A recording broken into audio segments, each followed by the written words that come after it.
Estimados alumnos y alumnas del Seminario Bíblico Argentino de la Iglesia de Dios, reciban saludos de paz en el nombre de nuestro Señor Jesucristo. Amén. Bienvenidos a la clase número 7 ya, 7 de esta materia llamada Nuevos Movimientos Religiosos. Y como es costumbre, ¿verdad? Antes de iniciar, me gustaría preguntarle a mi hermana Irma, ¿qué hicimos la clase anterior? No. Antes de ver el repaso, mi hermana Irma, del 1 al 10, ¿cómo llega el día de hoy? Ay, pues yo creo que con el estrés del día de ayer, este, estamos como en un 9. Como en 9, pero ya Sí, anda más más o menos. relajada de ayer. Sí, claro. Es que no, nos quitaron el agua por mantenimiento del área del potable y ya ve que eso es un caos, apartar agua y todo eso. Pero gracias a Dios, ya, todo bien. Gracias a Dios. Ay, sí, es bien complicado. Acá, gracias a Dios, después de 6 días que amanecíamos sin agua, ya el séptimo tuvieron misericordia y ya nos dejaron el agua todo el día. Ay, no, eso es terrible.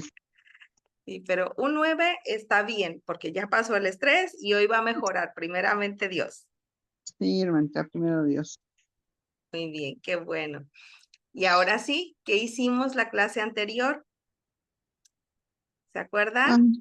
se habló sobre el pluralismo cultural, sobre el multiculturalismo, el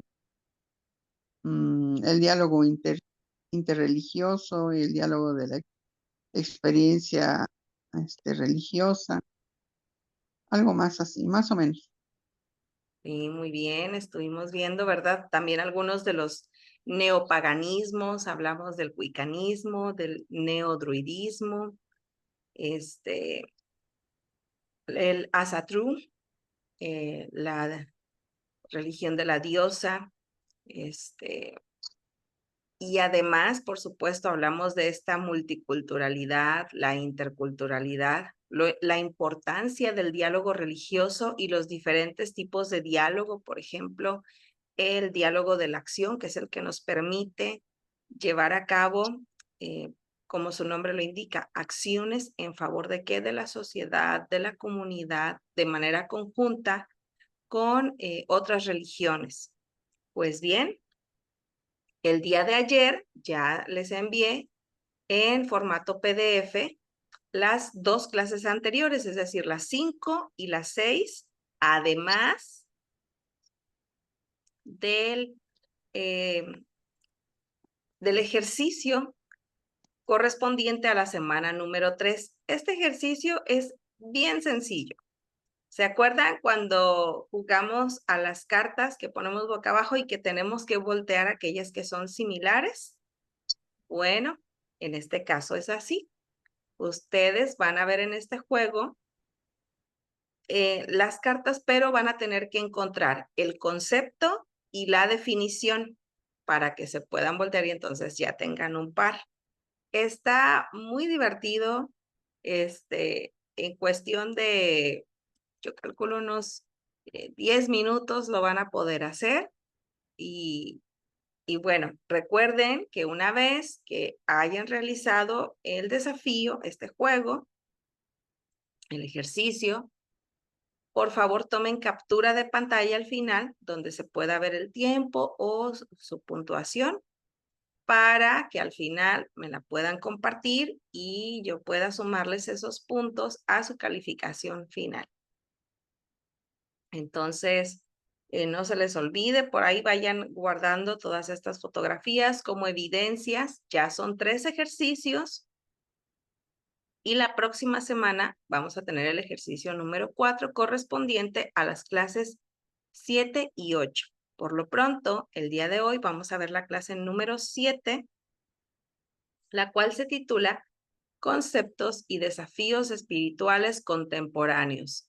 Y vamos a hablar acerca de la guerra espiritual. ¿Se acuerdan que ya lo habíamos compartido en el sílabo de nuestra materia. Bueno, no solamente eso, sino que también, aunado a esta primera parte de la clase número 4, correspondiente a la cuarta semana de clases, perdón, vamos a hablar también acerca de la espiritualidad de la nueva era y sus diversas manifestaciones. Van a quedar pendientes ocultismo, satanismo y prácticas esotéricas en la sociedad actual, junto con 2 temas más que son el auge de grupos de autoayuda con tintes espirituales y su relación con los nuevos movimientos religiosos, además de las características y detección del abuso espiritual en contextos religiosos. Hoy solamente nos vamos a abordar los 2 primeros, así que, bueno, presten atención porque esta clase está muy interesante. Para poder llegar a la guerra espiritual, vamos a abordar desde dónde viene, cuáles fueron sus inicios, y para ello va a ser importante que tomemos en cuenta al movimiento pentecostal y sus 4 olas, porque de aquí es de donde surge la guerra espiritual. Y bueno, vamos a hablar acerca del pentecostalismo moderno, que es un movimiento cristiano que enfatiza la experiencia personal de los creyentes con el Espíritu Santo, incluyendo el hablar en lenguas, la profecía, la sanación divina y otros dones espirituales. Este movimiento tiene sus raíces en a inicios del siglo XX, del siglo pasado, particularmente en la calle Azusa, en Los Ángeles, en 1906, que es considerado el punto de partida del pentecostalismo moderno.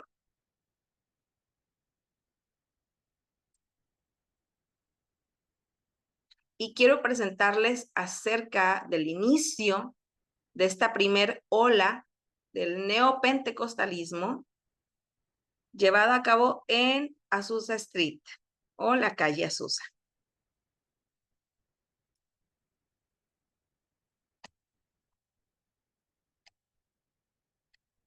Ahí va. April 9th, 1906. The location, 214 Bonnie Bray Street. On the 3rd day of a 10-day fast, William Seymour began to preach to the prayer group from Acts chapter 2, verse 4. And they were all filled with the Holy Ghost, and began to speak with other tongues, as the Spirit gave them utterance. Afterwards, Mr. Edward Lee asked Seymour to lay hands on him, as they did in the Scriptures, and pray that he would receive the Holy Ghost. When they finished, Lee lifted his hands and began speaking in tongues. This experience sent shockwaves through the room, and at the same time, a young lady named Jenny Moore fell from her stool where she was sitting. The power of God fell, and I was baptized in the Holy Ghost and fire, with the evidence of speaking in tongues. As I looked at God, it seemed as if a vessel broke within me, and water surged up through my being, which when it had reached my mouth, it poured out in a torrent of languages God had given me. I sang under the power of the Spirit in many languages, and in the home where the meeting was held, the Spirit led me to the piano, where I played and sang under the inspiration, although I had not learned how to play. Several other believers in the room were knocked to the ground by the power of the Spirit, and 6 of them began to speak in tongues as well. Their shouts of joy could be heard throughout the neighborhood as the prayer meeting overflowed to the front porch. Many curious neighbors gathered, and soon others began speaking in tongues and praising God. The word spread rapidly. By the next morning, the crowd had grown so great that it was difficult to approach the house. The porch became a pulpit as William Seymour began to preach to the crowd. Bien, vemos cómo William Seymour fue el pastor que se encontraba ahí, y en este avivamiento es cuando se empiezan a experimentar diferentes situaciones. Se menciona que al recibir el Espíritu Santo, algunos de los creyentes comenzaron a hablar en lenguas, otros más, como esta chica, cayó, y ella decía que fue a través de haber recibido al Espíritu Santo. Y no solamente eso, sino que una expresión es que además la llevó hacia el piano y comenzó ella a tocar y a cantar, pero lo curioso de esto es que ella no sabía tocar el piano. Entonces, cuando pasa este avivamiento, pues las personas, los vecinos comienzan a inquietarse, a darse cuenta que algo ahí está sucediendo, y es que empieza a expandirse el evangelio a través de la conversión de estas personas y el compartir, ¿verdad?, el poder del Espíritu Santo en cada una de estas reuniones, a través de las cuales había un avivamiento y este era cada vez mayor en la concentración que había ahí. Bueno, este despertar de Azusa Street, como vimos, se remonta a 1906 y es un avivamiento que comenzó en la ciudad de Los Ángeles, California, liderado por William Seymour, considerado como el padre del nacimiento del pentecostalismo moderno, y se destacó por un énfasis en la experiencia del bautismo del Espíritu Santo, evidenciado por hablar en lenguas, que es la glosolalia. ¿Qué más nos vamos a encontrar en las características de esta primera ola? Es que se enfatizaba la importancia de la experiencia del Espíritu Santo y los dones espirituales como prueba de la presencia divina, es decir, una manifestación que había de parte del Espíritu Santo quería decir que esa persona tenía la presencia de Dios en ella, que había formado parte de esa experiencia, y además las reuniones a menudo eran emotivas y espontáneas, con un fuerte énfasis en el avivamiento espiritual. ¿Qué fue lo que provocó esta situación, este avivamiento? Bueno, tuvo un gran impacto porque este fue el punto de partida para un movimiento carismático moderno, porque además estableció muchas de las prácticas y creencias que todavía se asocian con el movimiento pentecostal hasta el día de hoy. Fíjense, por ejemplo, ahora que estoy buscando esto de los nuevos movimientos religiosos, ¿verdad? Y compartirles más videos, dio la casualidad que me salió uno el domingo, si mal no recuerdo, acerca de una reunión que hubo de una denominación llamada Asambleas de Dios en Cintermex. Cintermex es un centro de convenciones acá en Monterrey. Y al evento que tuvieron le llamaron Pentecostalidad, y era celebrar la Pentecostalidad. Hubo invitación abierta, ¿verdad? Era principalmente para los miembros de esta denominación, pero la invitación estaba abierta a todos aquellos que decidieran asistir para tener una experiencia con el Espíritu Santo. Y me hizo recordar precisamente a esta primera ola, porque ellos hablaban acerca de este nuevo avivamiento que se estaba llevando a cabo en todo el mundo, pero que está comenzando a resurgir como en Azusa Street. Y hablaban en la invitación, decían, ven, experimenta, vive la experiencia de tener al Espíritu Santo y sé parte de esta pentecostalidad. Así que bueno, no sé si quizá esto vaya a traer como consecuencia una quinta ola del neopentecostalismo. Bueno, a su tiempo ya lo veremos. ¿Cuáles fueron las influencias de esta primera ola? La teología de la santidad. Muchos de los primeros líderes pentecostales provenían de movimientos de santidad del siglo XIX, lo que influyó en su énfasis en la santidad personal y el bautismo en el Espíritu Santo, como experiencias subsecuentes a la conversión. Además, tuvo un impacto global porque desde sus inicios el pentecostalismo clásico ha tenido un gran impacto. Se expandió rápidamente por América Latina, además de África y Asia, influenciando el cristianismo mundial por el énfasis que tenían en las experiencias espirituales directas y el avivamiento. Es decir, tenían una espiritualidad intensa, dado este énfasis en la santidad, primero personal, y también en la sanidad divina, en la segunda venida de Cristo. Ese también fue un gran énfasis que tuvieron.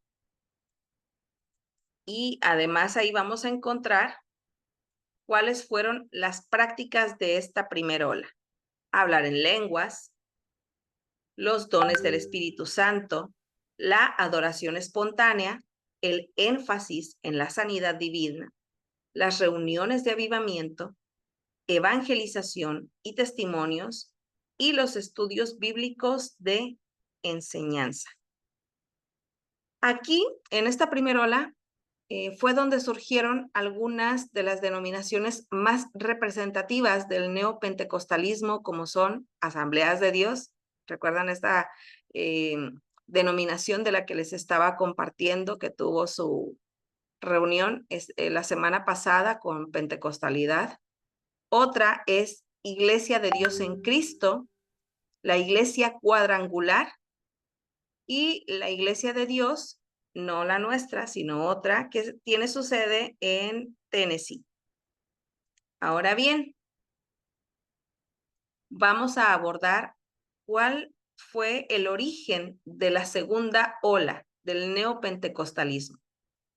Esta surgió en la década de los 70 como una respuesta a la creencia de que la Iglesia había perdido su influencia en la sociedad y debía recuperarla a través de la lucha espiritual. Ok, además déjenme compartirles que, bueno, aquí esta segunda ola ya comienza a tomar otra forma. Si bien ya empezamos a escuchar acerca de una lucha espiritual, todavía no se le denomina, como más adelante veremos en la tercera ola. ¿Cuáles fueron las influencias en la segunda ola? El ecumenismo, un movimiento carismático que facilitó un mayor diálogo y cooperación entre diferentes tradiciones cristianas debido al énfasis compartido en la experiencia del Espíritu Santo. Es decir, ya no era algo característico del pentecostalismo, sino que en otras denominaciones estaban prestando atención a esto que estaba sucediendo, y eso permitió que empezara a haber un diálogo interreligioso y, por supuesto, que también se llegara hasta el ecumenismo. Los cambios litúrgicos, ¿por qué? Porque introdujo prácticas más libres y expresivas en la adoración dentro de las iglesias tradicionales. Incluía el uso de música contemporánea y formas espontáneas de oración y de alabanza. Aquí ya nos vamos a encontrar el término carismático, del griego carisma, que es don de gracia, y se adoptó además para distinguirlo del pentecostalismo denominacional clásico.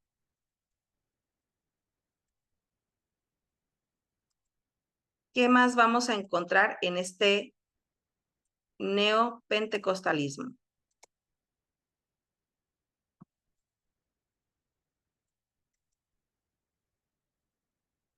Muy bien, ¿cuáles eran sus prácticas? La oración de mapeo, la reclamación de territorios. Permítanme un momento.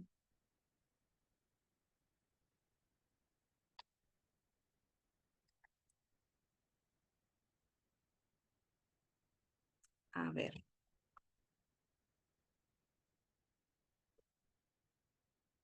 Hermana Irma, ¿me escucha?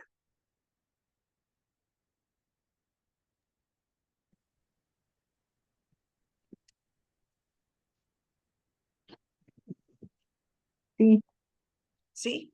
Ok, es es que, que se traba, perdón, mi hermana Irma. se traba mi tablet y por más que le toco para abrir el micrófono, no quiere. Sí, pero sí se ve, ¿Sí se sí se ve? estaba, sí se estaba mirando, ahorita no se ve, pero sí se estaba Ok. mirando. Sí, es que hace rato también estaba eh, batallando para poder entrar, pero permítame y déjeme, voy a compartir nuevamente. A ver.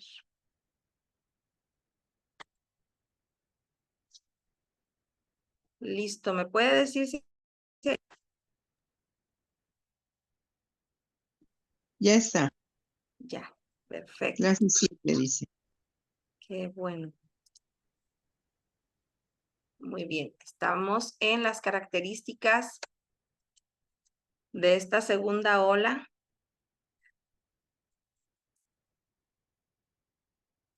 Y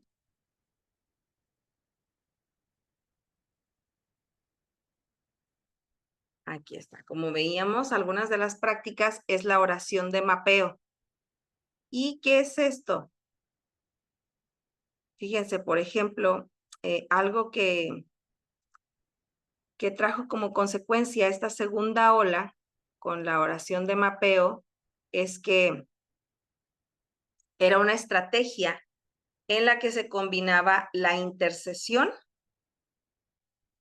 con los elementos geográficos y la inteligencia espiritual, y se popularizó dentro de esta ola, porque los creyentes aquí decían, bueno, vamos a identificar esta área específica, es decir, una ciudad, un barrio o una nación donde hay pecado. Y entonces ellos delimitaban donde consideraban, por ejemplo, las zonas de tolerancia o las zonas donde había bares, donde había mucha problemática, peleas, etcétera.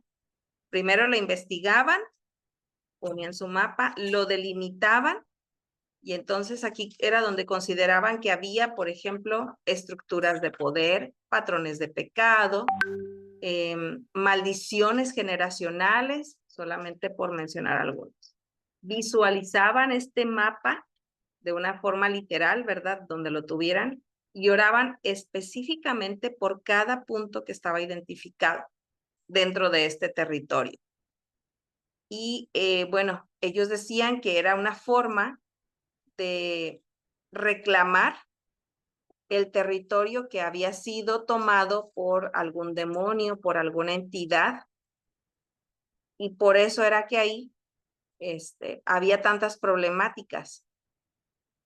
Y entonces vemos esta segunda parte. ¿Cuál era otra práctica? La reclamación de territorios. Recuerden que ellos en esta neopentecostalidad estaban asociados a las experiencias con el Espíritu Santo. ¿Qué es lo que necesitaban o qué era lo que querían lograr con ello? Liberar a las personas que se encontraban dentro de ese límite territorial.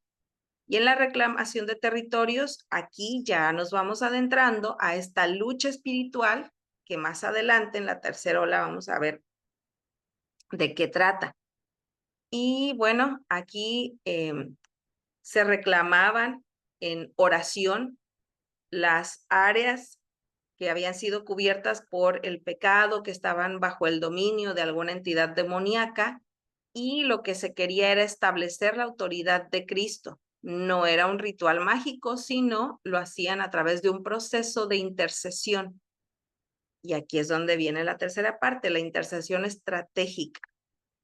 Se oraba específicamente por cada uno de estos territorios, se intercedía por ellos, porque se creía que cada creyente tenía la autoridad para hacerlo, y comienza la idea de atacar a estas entidades malignas para poder liberar los territorios de los pecados, ya sea fundacionales o generacionales, porque decían ellos que eran herederos de esta tierra y como tal, como herederos de las promesas de Cristo, tenían el derecho de poseer la tierra que les había sido dada. También vamos a ver la confesión y el arrepentimiento. Aquí ya vemos otra práctica que es el ayuno, además de conferencias y seminarios donde se compartía acerca de esta nueva experiencia en la segunda ola y por supuesto se buscaba tener una unidad ecuménica. Ahora bien, vamos con la tercera ola que abarca de 1980 a 1990 y que vamos a encontrar en esta tercera ola del neopentecostalismo. Fíjense. Aquí, por ejemplo, vamos a ver que se desarrolló en estas décadas, principalmente en los 80s, llegó hasta los 90s y se enfocó en la idea de expulsar demonios, ya no de los territorios. Ya nos estaba hablando acerca de esta oración de mapeo y la estrategia y la intercesión en un lugar delimitado. Ahora la expulsión de demonios era en los individuos y en ciudades a través de técnicas específicas de liberación. Y ahora sí, aquí ya encontramos la llamada guerra espiritual. Voy a compartirles un video al respecto. Por favor, presten atención a ello.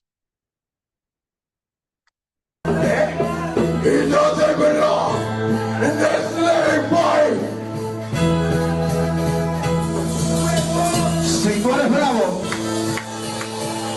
estuviste en el lugar equivocado, hijo. Porque aquí los bravos los sujetamos en la autoridad del Espíritu Santo. Y así los bravos como tú, a mí me gusta verlo así bien bravito. Porque cuando yo lo mande a que se acueste en el piso, se va a tener que acostar ahí tranquilito, tranquilito, tranquilito. Y por más que tú trates, nunca me vas a tocar, escúchalo bien.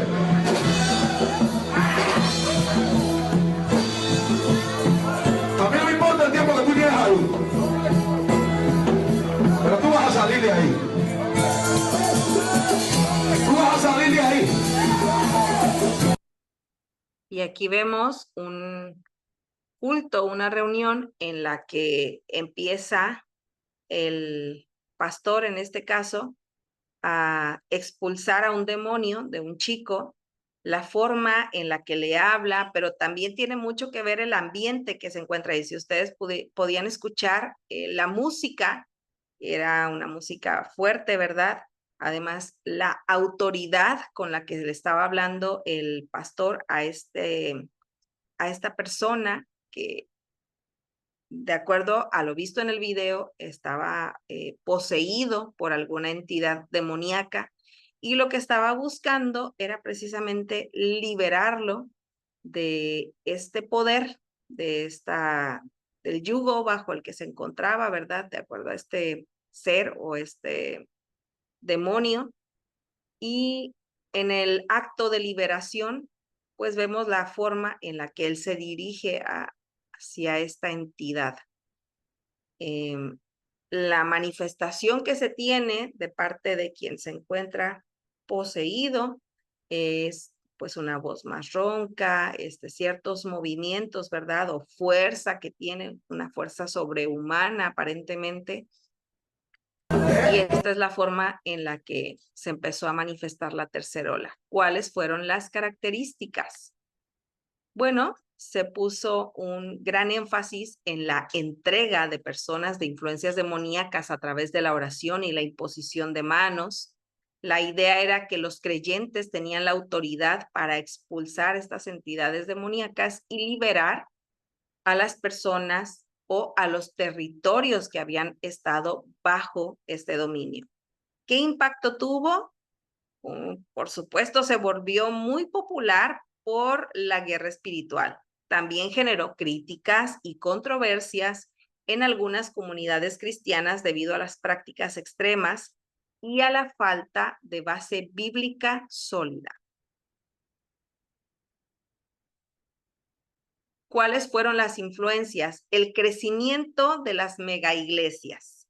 Si ustedes se han dado cuenta o han visto algunas de estas megaiglesias, bueno, aquí fue donde comenzaron.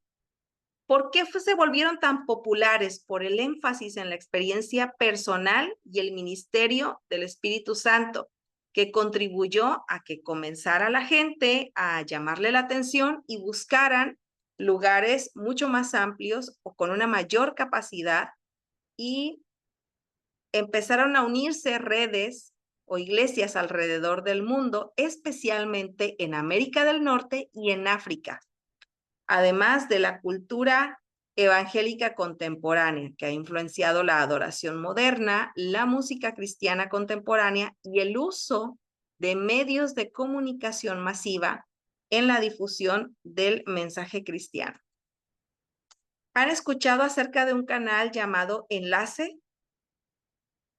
Bueno, de aquí es que comienzan a surgir estos canales, ¿verdad? Donde podíamos encontrar las 24 horas música cristiana, predicaciones, liberaciones, programas especiales de intercesión y demás. Justo es en la tercera ola que comienzan a difundirse. ¿Y cuáles fueron las prácticas? Presten atención. El énfasis en la sanidad divina, la búsqueda de milagros, la adoración carismática, el énfasis en la profecía y la palabra de conocimiento, las campañas de evangelización y avivamiento, por supuesto, el énfasis en la experiencia personal, el discernimiento espiritual, el crecimiento de las iglesias carismáticas y además, punto importante, la guerra espiritual. Les compartía que en alguna ocasión que fui a Veracruz, de donde es mi esposo, había un carro circulando, ¿verdad?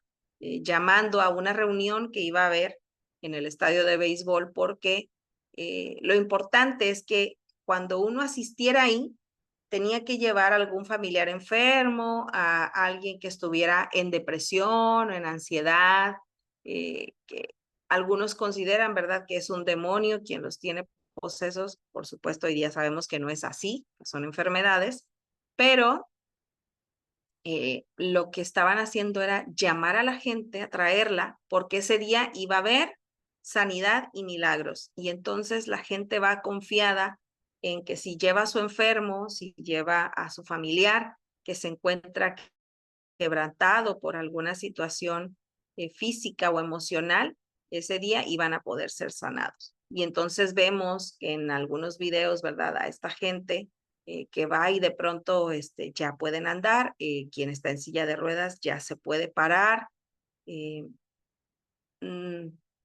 Son experiencias que se tienen dentro de estas reuniones y bueno, es el énfasis que se le ha dado a esta experiencia, a este avivamiento del Espíritu Santo por medio de la adoración carismática. Algo que vamos a encontrar aquí, que vamos a ver en la cuarta ola ya como un hecho, es el énfasis en la profecía, porque ya en la cuarta ola nos vamos a encontrar con que ahora ya no son pastores los que lideran estas reuniones o estos grupos, sino que ahora son profetas enviados, ¿verdad? Y bueno, lo vamos a ver más adelante. Acerca de la guerra espiritual, esta es una creencia y práctica dentro del cristianismo carismático y pentecostal que implica la lucha contra las fuerzas espirituales malignas, tales como demonios, influencias demoníacas y poderes satánicos. Se basa en la idea que existe una dimensión espiritual en la que se está librando una batalla constante entre el bien y el mal. Y los creyentes están llamados a participar de esa lucha a través de, escuchen bien, la oración, la autoridad espiritual y la intercesión. Es decir, una vez que yo quiero pelear contra estas entidades demoníacas o satánicas, tengo que valerme de estos recursos. Primero, que Dios me ha dado la autoridad espiritual. Segundo, lo voy a hacer a través de la oración y la intercesión. Hay 7 características claves en la guerra espiritual. La primera, la existencia de las fuerzas espirituales malignas de acuerdo a su creencia. Porque aquí se parte de que estos seres o poderes espirituales malévolos, como los demonios y Satanás, son entidades que están buscando causar daño y desviación a la vida de las personas y a la sociedad en general. Y aquí hay que tener mucho cuidado porque de pronto si una persona está realizando acciones que no son correctas, puede decir, es que no soy yo, es que estaba poseído por un demonio, es que fue Satanás el que me estaba llevando a hacer esto, de acuerdo a las creencias que se tienen en este movimiento. Segundo, la oración e intercesión. La oración desempeña un papel central en la guerra espiritual, porque los creyentes practicantes de ella suelen orar de una manera específica para enfrentar y derrotar a las fuerzas espirituales malignas. También se enfatiza en la intercesión, donde los creyentes oran en nombre de otros para liberarlos de las influencias demoníacas. Son estas oraciones que hacía el pastor del video, por ejemplo, que decía, es que te voy a liberar en el nombre de Jesús, o a veces escuchamos ciertos términos que pudiera ser por la sangre de Cristo, vas a ser liberado por los clavos de Cristo, tú vas a poder tener sanidad, cosas por el estilo. Tercer característica, la autoridad espiritual. Los creyentes que participan en la guerra espiritual creen que tienen autoridad dada por Dios sobre estas entidades o fuerzas malignas. Y se basan en versículos tales como Lucas capítulo 10, versículo 19, donde dice, he aquí, os doy autoridad para hollar serpientes y escorpiones y sobre todo poder del enemigo y nada os hará daño. Fíjense cómo se utilizan, ¿verdad? Algunos versículos para poder sustentar estas creencias. 4. Usar armas espirituales. ¿Habían escuchado de esto? Bueno, pues sí, porque como la palabra de Dios dice que la Biblia es una espada, bueno, ellos en el nombre de Jesús y por la sangre de Cristo combaten a estas influencias malignas y se tienen estas armas espirituales para desarmar y derrotar a los poderes oscuros. Número 5, la identificación de los puntos de entrada. ¿Qué es esto?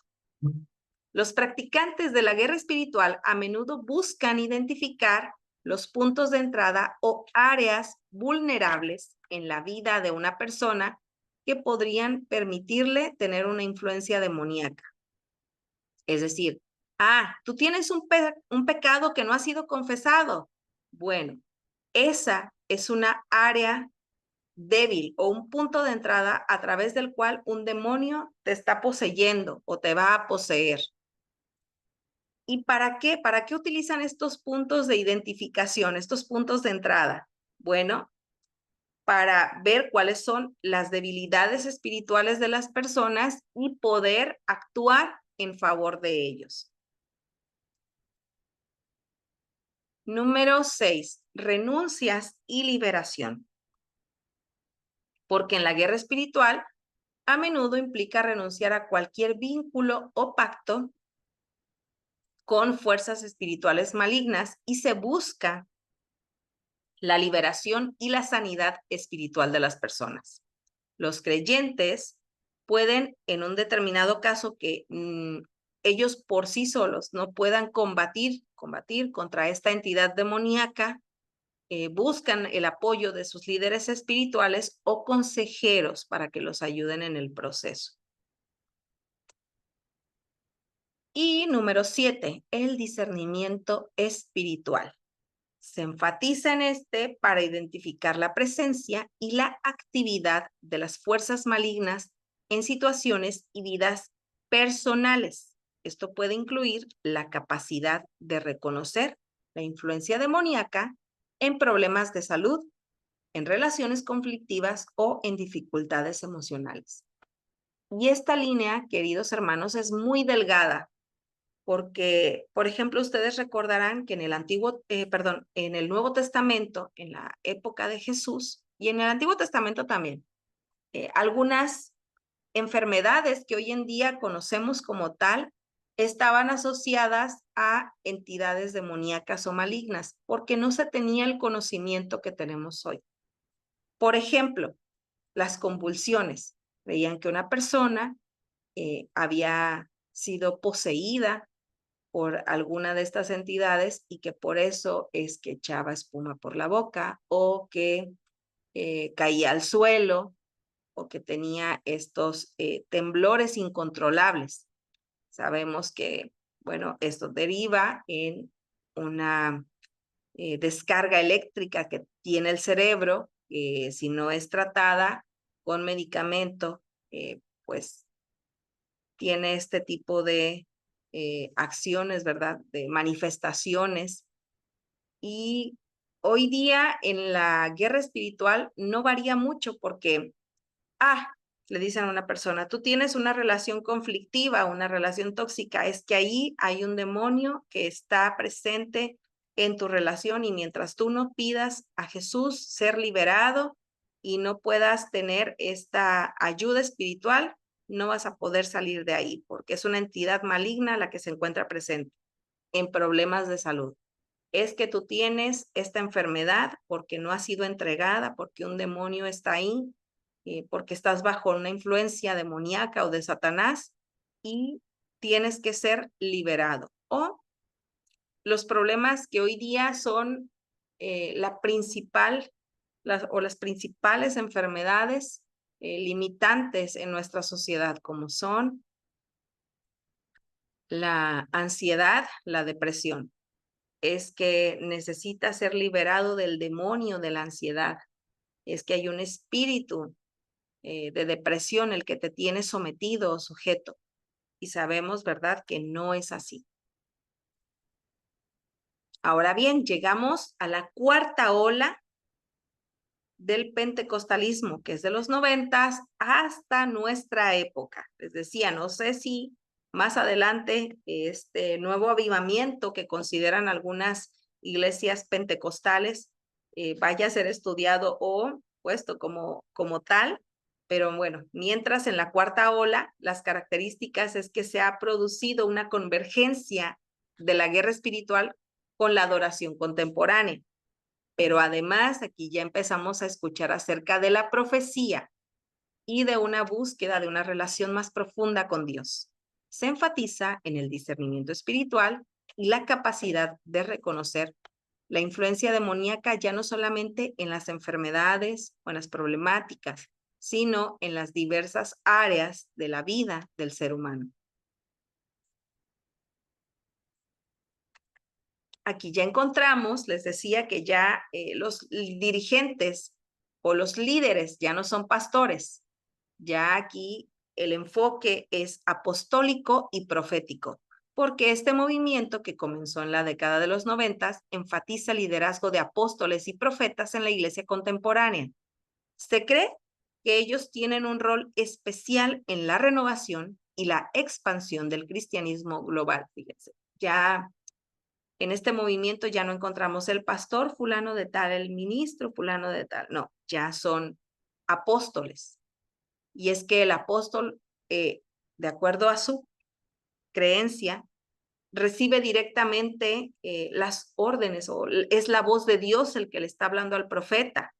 Es el apóstol el que está recibiendo la revelación de parte de Dios.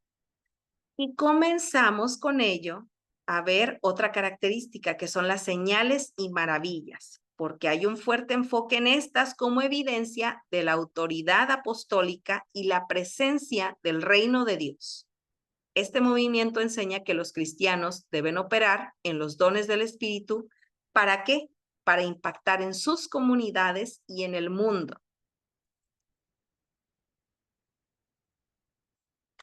¿Cuál es ese impacto de los cristianos o el que deberían de tener? Bueno, en una amplia gama de comunidades ha habido esta influencia cristiana porque incluyen aquí ya las iglesias independientes, las mega iglesias y los movimientos interdenominacionales.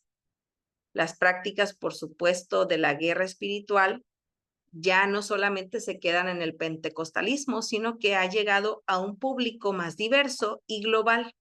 Y esto precisamente lo vemos por canales de difusión donde están presentes los cultos, donde se hacen liberaciones, donde hay sanidades, donde hay milagros, etcétera.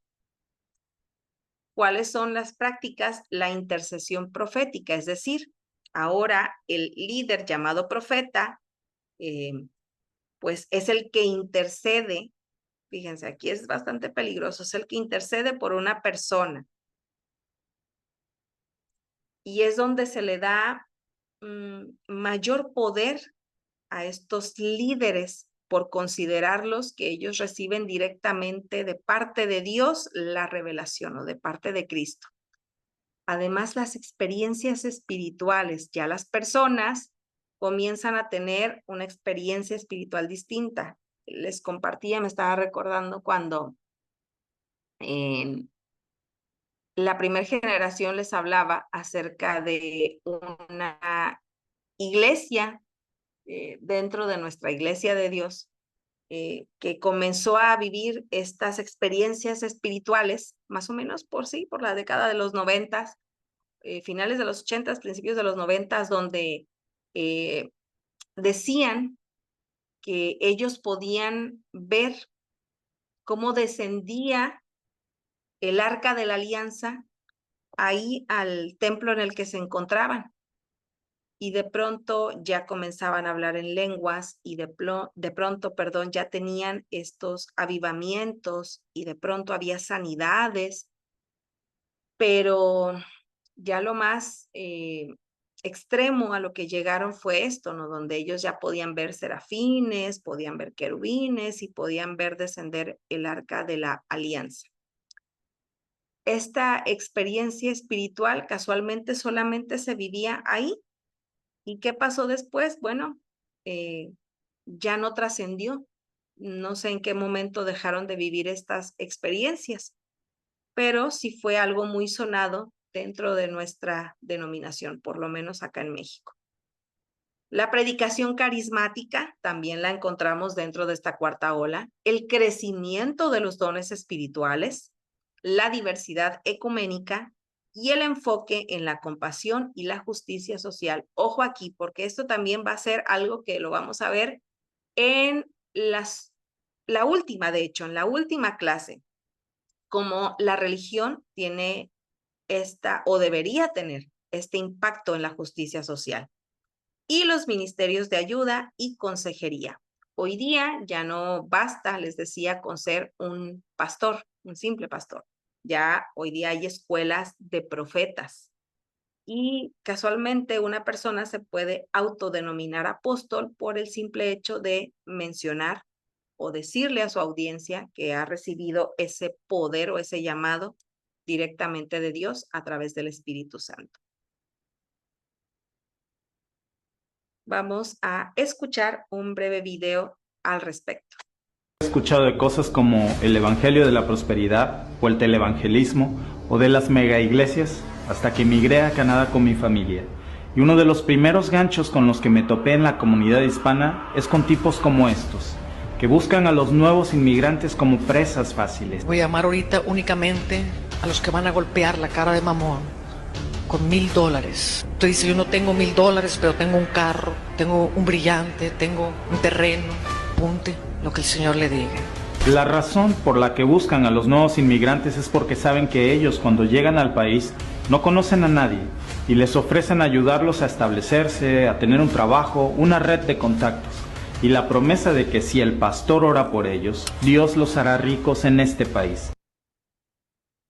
Imagínense hasta dónde llega pues la influencia de estos profetas, de estos apóstoles que engañan a la gente también con la teología de la prosperidad, o el evangelio, perdón, de la prosperidad. Tú quieres ser rico, bueno, trae ante el altar todo lo que tienes. Si son $1,000, pues el Señor te va a bendecir, pero si no tienes los $1,000, no te preocupes, decía esta profeta, o esta apóstol en el video. No tienes los $1,000, no te preocupes. Trae tu carro, trae un brillante, trae un diamante, lo que tú tengas. ¿Por qué? Porque de la forma en la que tú seas fiel con Dios, de la forma en la que tú entregues tus finanzas a Dios, entonces Él te va a bendecir. Y no lo ven como una ayuda. No quiero generalizar, pero algunos no lo ven como una ayuda hacia las personas, sino como una forma de tener un negocio y en la cual pueden sacar provecho. Bien, terminamos con esta parte del neopentecostalismo y de dónde surge, ¿verdad? Para entonces entender la guerra espiritual.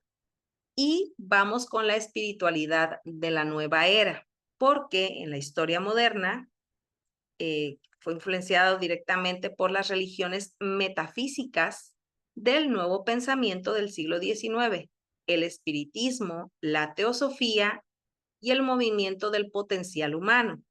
Muchos de los conceptos de la nueva era están arraigados en las antiguas religiones orientales, particularmente el hinduismo, el gnosticismo y en el ocultismo.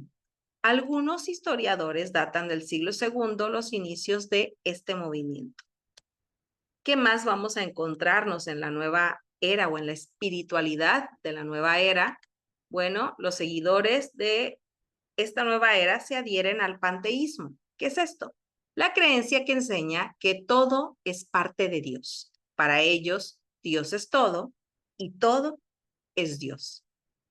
Creen que cada hombre es una parte de Dios, aún los que están fuera del movimiento y que no se dan cuenta de ello.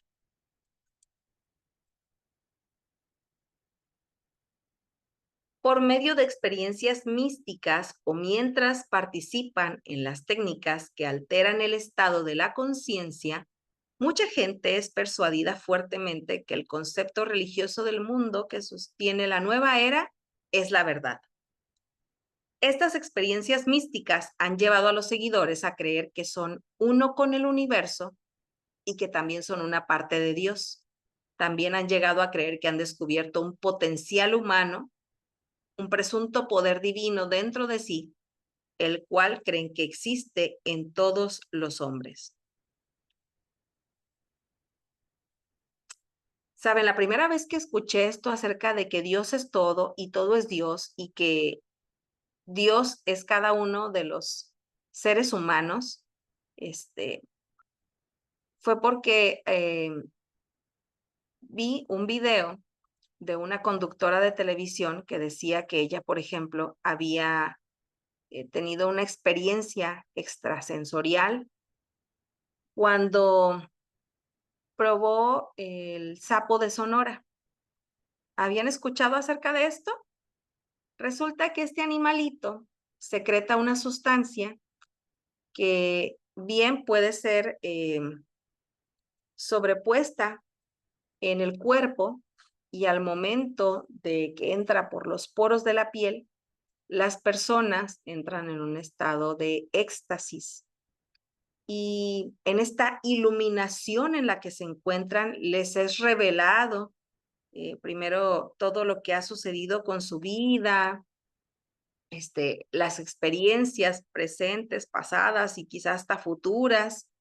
Y además se les revela precisamente esto, ¿no? De que todo es Dios, Dios es todo, esto que veíamos en el anterior, que hay un potencial divino que está dentro de sí y que solamente estaba esperando salir a través de esta experiencia para que tú lo pudieras vivir y de ahora en adelante eres una persona distinta. Bueno, esta iluminación personal es algo de lo que vamos a encontrar en la espiritualidad de la nueva era. La conciencia alterada, los poderes psíquicos y los contactos de los espíritus son los medios para llegar a tal iluminación. En muchos lugares se necesita un activismo social y político para producir un mundo social unido económica, religiosa y políticamente. Bueno, la espiritualidad en la nueva era es un enfoque que busca la expansión de la conciencia y la conexión con dimensiones espirituales más elevadas.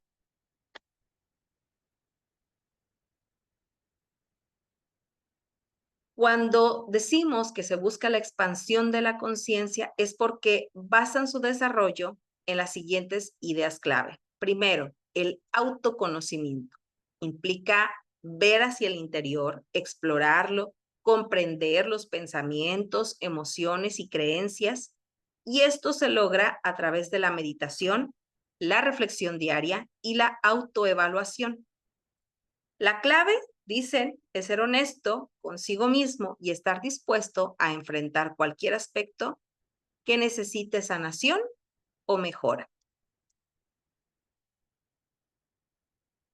Segundo, la conexión con la naturaleza. Esta también es de gran importancia porque es una forma de reconocer la interconexión con todos los seres vivos y con el planeta.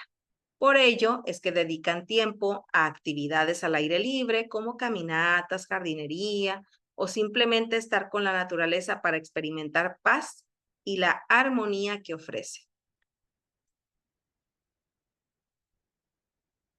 La meditación y las prácticas espirituales. Ya habíamos visto en alguna otra la meditación, ¿verdad? Bueno, esta técnica central de la espiritualidad de la nueva era permite calmar la mente, encontrar la serenidad interior y acceder a estados de la conciencia más profundos. Además, que permite explorar otras prácticas como el yoga, el tai chi, la visualización creativa y la respiración consciente. ¿Para qué? Para fortalecer la conexión espiritual. Además del desarrollo de la espiritualidad de la nueva era, nos vamos a encontrar con el estudio y la búsqueda de una verdad, de la verdad. Porque a través de estudios de diferentes tradiciones espirituales y filosóficas, leyendo, asistiendo a conferencias, buscan mantener una mente abierta para aprender de diversas fuentes. Y se promueve la idea de que cada individuo tiene su propia verdad espiritual. Fíjense bien, o sea, no es lo mismo lo que tú puedas experimentar, lo que consideres como verdad a lo que yo lo estoy viviendo. Cada uno tiene su propia verdad y la exploración de diversas expectativas que les ayuda a encontrarlas. El desarrollo de la intuición. La intuición, que es considerada una forma de acceso a la sabiduría interior, lo hacen practicando la escucha interior y confían en sus corazonadas. Fortalecen la intuición mediante la meditación y la observación consciente de los sentimientos y las percepciones. Este sexto sentido que dicen que tenemos las mujeres, que es llamada intuición, bueno, para ellos no es solamente a un género, no corresponde solamente a un género, sino que para todos los seres, porque pueden hacerlo a través de la observación consciente de los sentimientos y las percepciones. Otro punto más es la sanación y el equilibrio. La sanación en todos los niveles incluye el emocional, el mental y el físico. Y exploran terapias holísticas como la terapia de cristales y el Reiki. ¿Para qué? Para precisamente tener un equilibrio en la vida y poder estar sanos. El servicio y la compasión también son parte de la espiritualidad de la nueva era, porque es fundamental. Buscan oportunidades para ayudar a los demás y ser un faro de amor y apoyo en la comunidad y en el mundo. Fíjense, en el caso del cristianismo, Jesús nos dijo, ¿verdad?, que nosotros estamos llamados a ser luz y sal de la tierra. Ellos, sin practicar el cristianismo, también están buscando el ser un faro de amor y de asistencia, de apoyar a la comunidad. La conexión con la energía cósmica. ¿Y cómo se da esto? Bueno, a través de la meditación, la astrología y la exploración de la carta astral para comprender los movimientos celestiales y cómo estos pueden influir en la vida.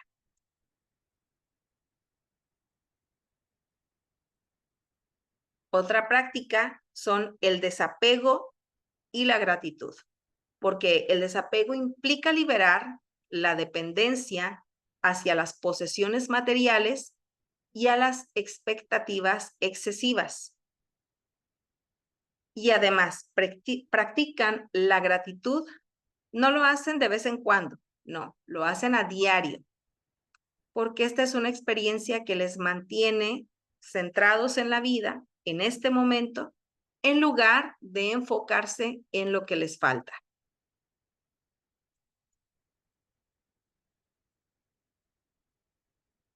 Y algo importante en esta espiritualidad de la nueva era es que las personas no lo hacen de manera autónoma, sino que buscan crear comunidad. Y en esta comunidad espiritual lo que ansían es encontrar o crearla para poder compartir experiencias, aprender de otros y sobre todo, ¿verdad? Que tengan los mismos valores y creencias espirituales. ¿Para qué crear una comunidad? Para proporcionar apoyo, inspiración y para tener un espacio seguro en el crecimiento espiritual.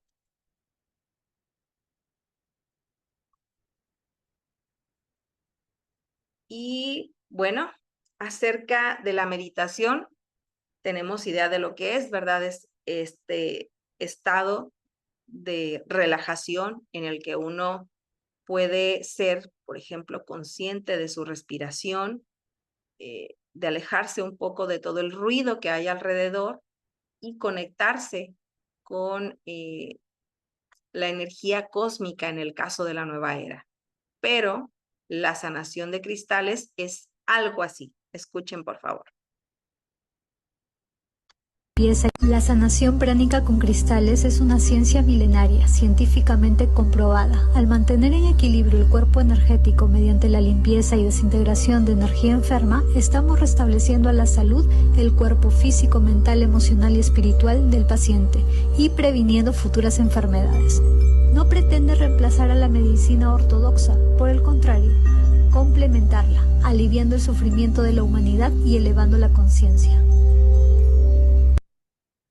Si ustedes se dan cuenta, la persona que está llevando a cabo la sanación ni siquiera toca al enfermo, sino que es el cristal el que está cerca de la persona que se encuentra quebrantada, ya sea física, emocional o espiritual, y es a través de estos movimientos, de estos giros, en que el cristal está absorbiendo, de acuerdo a sus creencias, la energía negativa, esas dolencias, esas enfermedades, y la está pues limpiando, liberando para que la persona pueda ser sana.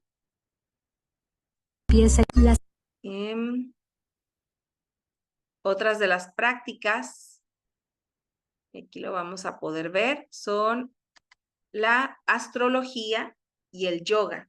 A través de la astrología, bueno, también se van a encontrar las cartas astrales, donde de acuerdo a tu signo de nacimiento, más tu ascendente, más todo aquello, ¿verdad? Que el universo te está tratando de decir, vas a poder ver qué es lo que hay para ti. Desde tu pasado, tu presente, te van a poder descifrar algunas cosas del futuro. Y bueno, hay gente que tiene comúnmente la práctica de leer o de escuchar los horóscopos. En la astrología, les digo, van a poder ver no solamente lo que viene para estos próximos días, sino incluso, de acuerdo a su creencia, saber qué es lo que ha habido en su pasado, desde dónde vienen algunas enfermedades físicas, emocionales o espirituales, algunas problemáticas, también estas maldiciones generacionales, etcétera. Y el yoga, que también es una práctica común dentro de la nueva era. Las terapias de energía. Es esta imagen que ustedes pueden ver acá, ¿verdad? Con péndulos, donde una persona se recuesta y a través de estos objetos es que van sanando aquella área que se encuentra quebrantada, que se encuentra enferma. Pero también vamos a ver acerca de los registros akáshicos. ¿Y qué es esto? Bueno, si no lo habían escuchado, presten atención. El Internet universal. ¿Has imaginado alguna vez un lugar donde esté almacenada toda la información del universo? Cada pensamiento, cada acción, cada intención y cada emoción que ha ocurrido, está ocurriendo y ocurrirá, todo en un solo lugar, como un Internet universal. Este concepto fascinante ha capturado la imaginación de aquellos interesados en el ámbito de la espiritualidad y la metafísica. Se les conoce como los registros acásicos. Los registros acásicos se describen como una biblioteca cósmica, una base de datos universal, un Internet divino, que abarca toda la existencia. Se cree que cada individuo tiene su propio conjunto de registros, una especie de libro de la vida, que documenta cada aspecto de su existencia en el tiempo y el espacio. La palabra Akasha proviene del sánscrito y se traduce aproximadamente como cielo, espacio o éter. En el contexto de los registros acásicos, se refiere a la energía primordial que compone toda la creación. ¿Cómo podemos acceder a los registros acásicos? Algunos creen que, con la práctica adecuada, uno puede aprender a acceder a estos registros. Esto se hace a través de la meditación profunda, la intuición y a veces con la ayuda de un profesional o guía espiritual. Este proceso es similar a navegar por el Internet, pero en lugar de utilizar una conexión de Wi-Fi, se utiliza la conexión de nuestra conciencia. Estos registros no son solo una fuente de información, sino también una herramienta para el crecimiento y desarrollo personal.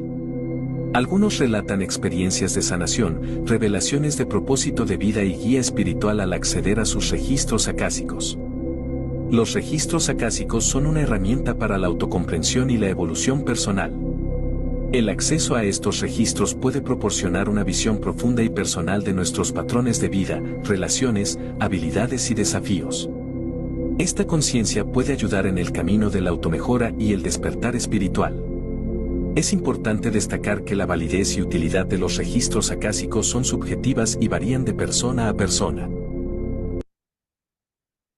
Muy bien, imagínense que uno pudiera acceder a todo lo que ha sido en su vida, desde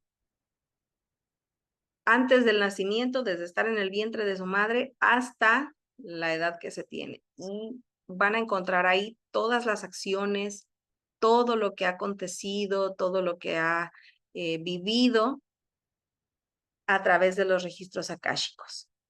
¿Para qué? Para comprender el por qué es así, el por qué tienes ciertos temores, ciertas virtudes. Bueno, esto es a través de un despertar de la conciencia. ¿Cuáles son otras prácticas? La música y los sonidos sanadores, además de los chakras. Fíjense, por ejemplo, aquí en esta imagen vamos a poder ver cada uno de estos 7 chakras, a través de los cuales, pues cada uno tiene una implicación distinta, ¿verdad? Algunos tienen que ver en la parte superior, otros en la cabeza, en la cara, el cuello, el torso, el pecho, el abdomen. Cada uno de ellos tiene su importancia y al estar limpiando estos chakras se liberan ciertas toxinas, enfermedades, aquello que esté causándole alguna molestia al ser humano. Pero no solamente eso, también en el punto número 8, cómo es que la música tiene ciertos sonidos, ¿verdad?, que pueden sanar a las personas. Pongan atención a lo siguiente.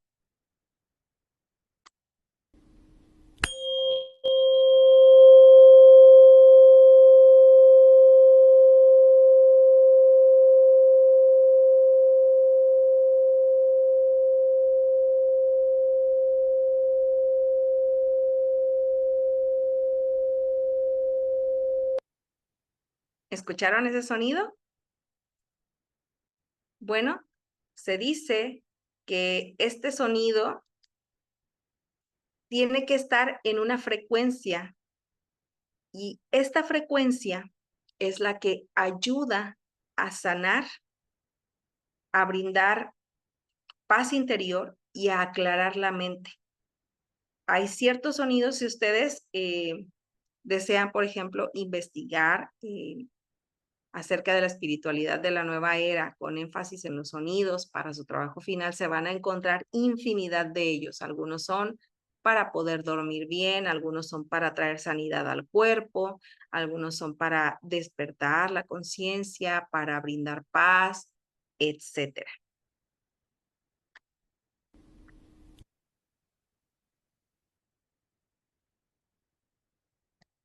Otras de las prácticas son la nutrición espiritual, buscando solamente alimentarse de aquello que proporciona la tierra. ¿Para qué? Para evitar el consumo, sobre todo de carne de cualquier tipo. Y es aquí donde algunos de los seguidores, ¿verdad?, tienen por costumbre entrar al veganismo, y algunas otras de estas prácticas. ¿Por qué? Porque un alimento como los granos, las frutas, las verduras, trae, de acuerdo a su perspectiva, una mejora para la vida del ser humano y así evitamos o se evita el sacrificar animales. Y además también vamos a encontrar, como el décimo, la conciencia de unidad. ¿Qué es esto? Bueno, presten atención. ¿Qué es la conciencia de unidad y por qué puede cambiar tu forma de percibir el mundo y tu realidad? Bueno, para explicarlo a grandes rasgos, la conciencia de unidad lo que viene a decirnos es que somos parte de un todo, la parte de algo mucho más grande. Así como una gota del océano contiene en su esencia al mar entero, al océano entero, nosotros contenemos también la información del universo. Es luego nuestro ego el que empieza a hacer diferenciaciones para poder distinguirnos del entorno. Pero eso no es nada más que una mera ilusión. ¿Y cómo impacta esto en nuestras vidas? Esto quiere decir que todo aquello que se nos presenta, personas, situaciones, tienen que ver con nosotros, tienen que ver con nuestra propia evolución. Porque las diferenciaciones y las distinciones existen solamente en nuestra mente, pero no en la realidad. Llevémoslo a un ejemplo concreto. Estoy enojada, tengo ira con una determinada persona porque es demasiado exigente conmigo y me demanda en una situación concreta. Y ahí es donde debemos aplicar la inversión de pensamiento. ¿En qué situaciones yo me comporto como esa persona? ¿Sí? Y tengo que aprender algo de eso. ¿O en qué situaciones a mí me falta ser como esa persona o no fui como esa persona? No demandé lo que debía demandar, no exigí lo que para mí correspondía y no fui fiel y coherente conmigo misma. Entonces, es empezar a entendernos desde otro lugar, porque eso que se me presenta como un espejo en realidad tiene que ver conmigo. Y esta es la conciencia de unidad. El ver como el otro, el entender que somos parte de un todo, de acuerdo a su perspectiva y a su creencia. Y bien, hemos llegado al final de esta primera parte.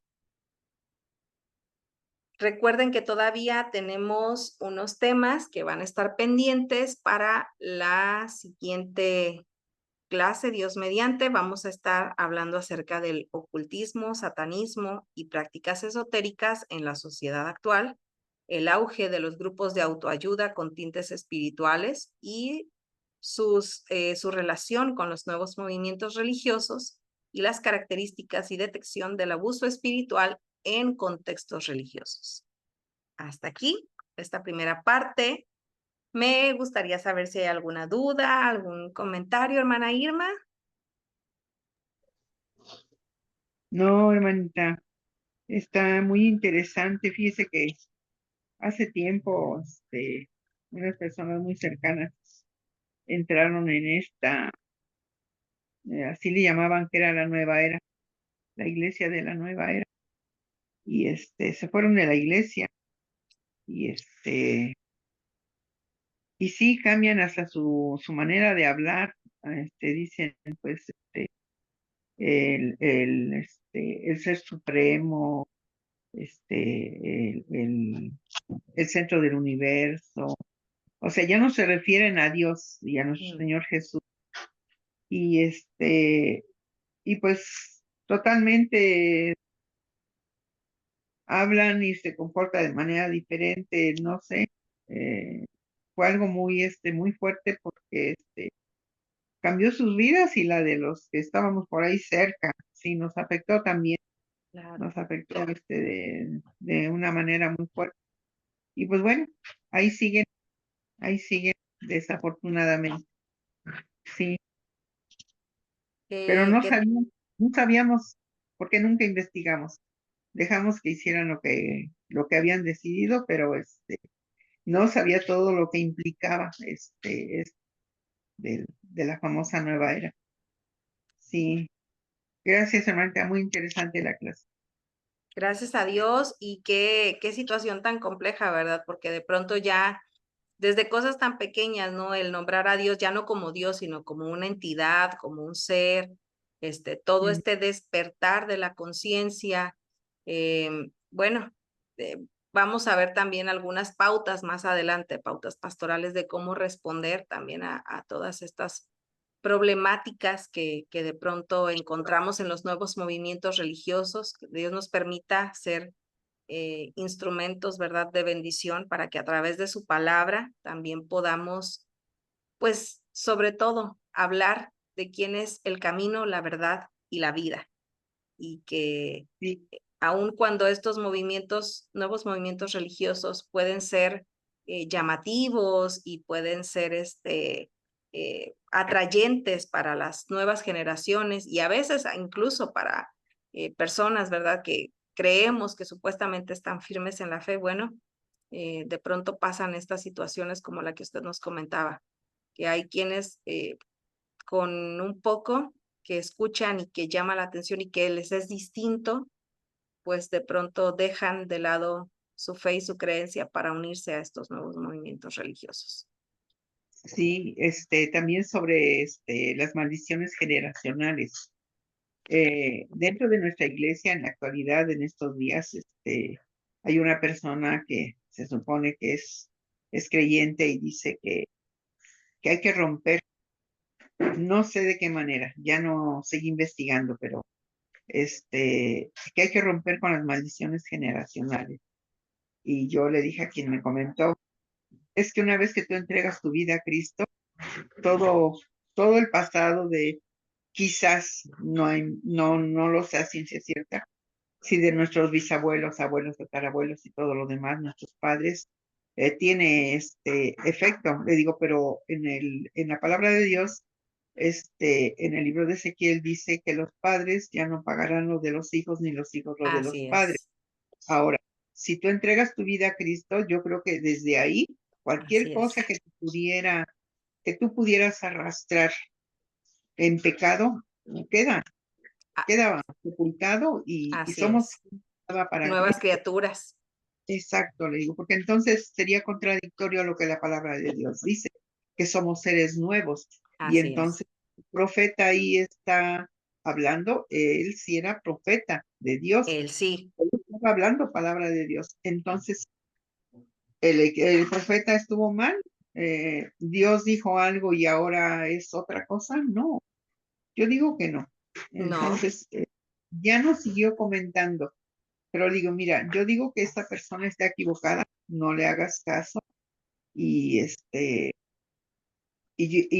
analiza que en Cristo ya no cuenta nada de ese pasado. No. Ya no me cuento más, pero es increíble porque esta persona inclusive ha estudiado y se está dejando llevar por una persona que aparentemente es muy emotiva, muy espiritual. Y le digo que dentro de nuestra iglesia pasan cosas, Sí. No sé, a veces pienso que tanto queremos saber que terminamos perdidos, hermano. Por eso hay que pedirle a Dios, como decía Salomón, ¿verdad? Hay que pedirle sabiduría.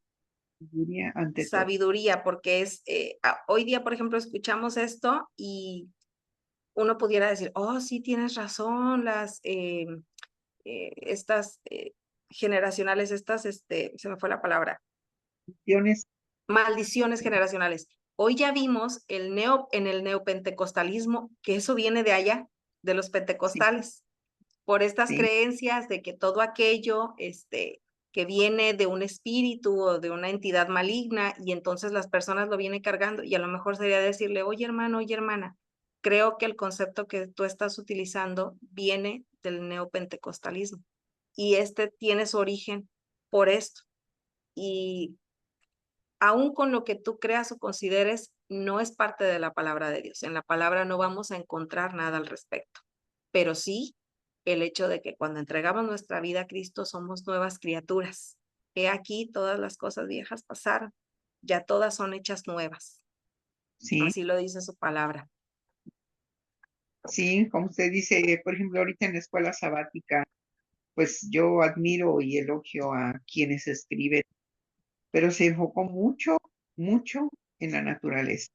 Sí, Y ahora los hermanos ya se fueron a sembrar, ya están cuidando las plantitas, y le digo, bueno, ¿y cuál es el cuidado al corazón? Vamos también. también los animalitos, hay que cuidar los animalitos. Digo, ajá, ¿y cómo estamos cuidando a nuestra familia? El corazón de nuestros hijos, de nuestra esposa, de nuestro esposo, de nuestros amigos, nuestros vecinos. Creo que Así es. debe ser un todo. Sí, vamos a cuidar una planta, le vamos a echar agua, la vamos a poner cerca del sol. Sí nos nutre con el oxígeno, todo lo que tú quieras, pero que estamos cuidando en los Debe seres que ser nos rodean. Es un así. todo. No Es un podemos decir, cuidado integral, vamos a cuidar la planta, la naturaleza que Dios nos dio, vamos pero también cuido a a mi empezar. prójimo. Entonces, ¿dónde está el efecto que debe de causar la palabra? Que es amar a todos. Dice amar a Dios por sobre todas las cosas y a nuestro prójimo como a Así es, nosotros con mismos. nosotros mismos. Dios dice que debemos de comenzar por nuestra casa. Así es. Entonces, y bueno, pero le digo que cada quien entendemos la palabra de Dios como queremos. Y luego como nos las exponen, y luego si somos, Medio no rebeldones. nos enfocamos únicamente en lo que nos conviene y lo Sí. demás lo vamos dejando atrás. Está muy difícil la situación, hermano. Sí, muy interesante. Ahora vamos a ver si las personas permiten que se les comparta. Bueno, para eso vamos a ver en las últimas clases estos desafíos, ¿verdad? Cómo atenderlos, cómo qué respuestas dar al respecto y pues sobre todo pedirle a Dios sabiduría y discernimiento para poder llevar su palabra incluso hasta quienes no quieren escuchar, porque Eh, Dios habrá de hacer la obra, ¿verdad? amén, amén. Totalmente, amén. Muchas gracias. Sí, Gracias, mi está. hermana Irma. Un gusto poder compartir esta clase con usted. También saludos a quienes la habrán de ver grabada. Ha sido un placer poder charlar esta última parte de la clase y que Dios nos permita el próximo lunes, ¿verdad? Si Él así lo quiere, continuar con la clase. Ahora va a ser la número 8. Estén al pendientes y que tengan un bendecido fin de semana. Todavía estamos en miércoles, pero para el fin de semana que vienen las actividades del sábado. Dios le bendiga, Sí. mi hermana Irma. Paz a Saludos. vos. Claro que sí, igualmente, mi hermana. Dios me la bendiga. Amén. Gracias. Igualmente, hermanita. Gracias.